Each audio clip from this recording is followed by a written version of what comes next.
So this, of course, is the big story that we are tracking on WION at this hour. The humanitarian crisis that has broken out in the Gaza Strip is pretty dire. Remember, it is now 24 hours complete ever since the State of Israel imposed a complete blockade on the Gaza Strip. At this moment, as we speak, it's been 24 hours since access to food, power, electricity and gasoline has been disrupted for the people living in Gaza.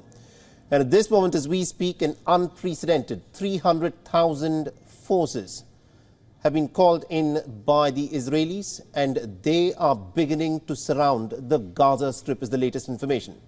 The Gaza forces have already announced a complete siege of the Gaza Strip in a sign that it is planning a full-blown ground invasion, which could result in enormous amount of casualties.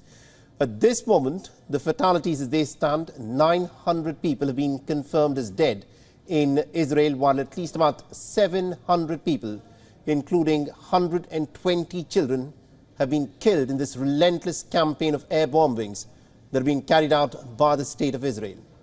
In the latest, the World Health Organization has called for an urgent and an immediate humanitarian corridor to be established for people in the Gaza Strip who have been placed under a complete siege and a complete blockade by the State of Israel. The WHO spokesperson Tariq Jisarovich has said, and I quote him here, "Now, who's calling for an end to the violence? A humanitarian corridor is needed to reach the people with critical medical supplies." The United Nations has also claimed that 200,000 people at this moment have been internally displaced in the Gaza Strip since the assault by Hamas resulted in this catastrophic war that has broken out. The State of Israel, which says that it is carrying out a campaign to try and smoke out the Hamas fighters, has at this moment placed the 2.2 million people of Gaza without any access to food, fuel and electricity supplies in the Gaza Strip. This is collective punishment that is being meted out for the people in Gaza.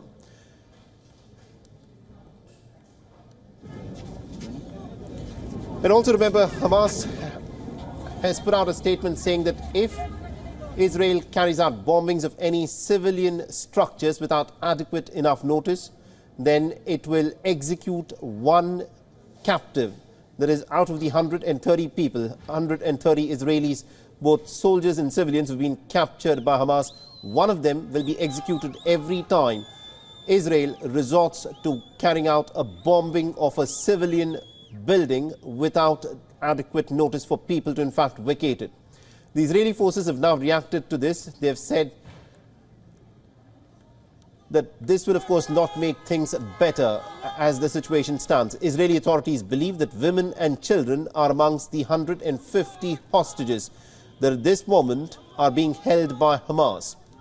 Earlier, the Hamas group had also issued a stern warning. The militant group had taken over 130 to 150 hostages, where it had said that it will have to execute one of them every time Israel resorts to bombing one of the civilian structures without due notice.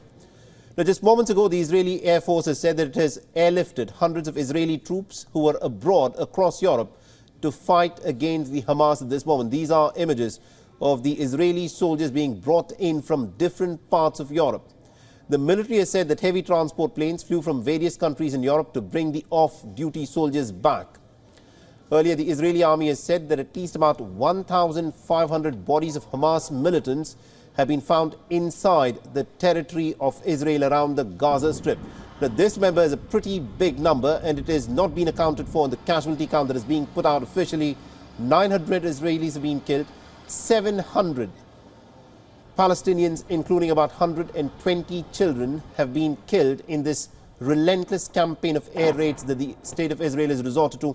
And this 1,500 bodies of Hamas militants is a figure that is not accounted for in the other two fatality count, because if this number is included, then the number of people who have died since this escalation happened on the morning of Saturday has now crossed the 3,000 mark.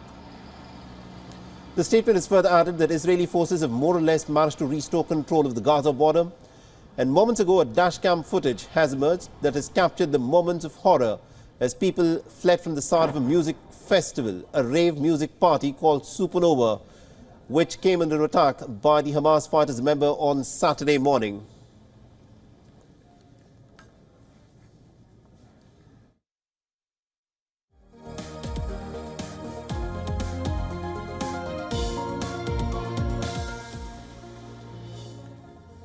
Now, these developments have come as the American Secretary of State Anthony Blinken has discussed potential American support for the State of Israel in a call with the Israeli Foreign Minister Eli Cohen.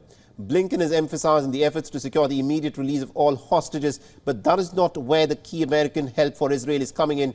America has already dispatched a huge tranche of weapons that will be used by the Israelis in the Gaza Strip. This is how the Americans at this moment are helping out the Israelis in their campaign against the Gaza Strip. On ground zero, Israel has continued with its relentless and heavy bombardment of the Gaza Strip. It says that it is trying to bombard the Hamas harrods, but the fact of the matter is, when you look at bombs that weigh nearly about 1,000 kilograms being dropped in what is effectively one of the most densely populated territories anywhere around the world, the collateral deaths are going to be enormous. This is the risk that the Israelis claim that they are taking at this moment, and this is the part that Israel is taking at this moment. Now, the Israeli Prime Minister Netanyahu had also asked the Gazan people to leave from their homes, and at this moment, according to reports that have come in, at least about 200,000 residents of Gaza, the Palestinians, have been internally displaced. And so far, according to reports, Israel has bombed at least about 1,600 different locations in this tiny territory of Gaza. And this is a air raid campaign that has now entered into its fourth day. On the 7th of October, Hamas, remember, had struck Israel with thousands of these crude rockets in an unprecedented attack that has triggered this fresh conflict in the region. Hamas fighters had also infiltrated into Israeli territory from land, air and sea, taking the Israelis by complete surprise. The Israeli intelligence failed. The Israeli military, which was manning many of these outposts along the Gaza border, even that failed to respond adequately enough. So what eventually ended up happening is that the Hamas fighters managed to overwhelm the Israeli soldiers at a particular military base and ended up taking at least about 150 hostages. Israel has now launched a relentless campaign of air bombings across Gaza. It has declared a war against the Hamas group. And at this moment, what seems to be happening is the price for this is being paid by the common civilians who've got nothing to do with the war. And also our correspondent based out of Israel, Jody Cohen, has been covering this war very closely for us. She sent us this report from Ground Zero in Ra'anana in Israel. Listen in to what she's got to say.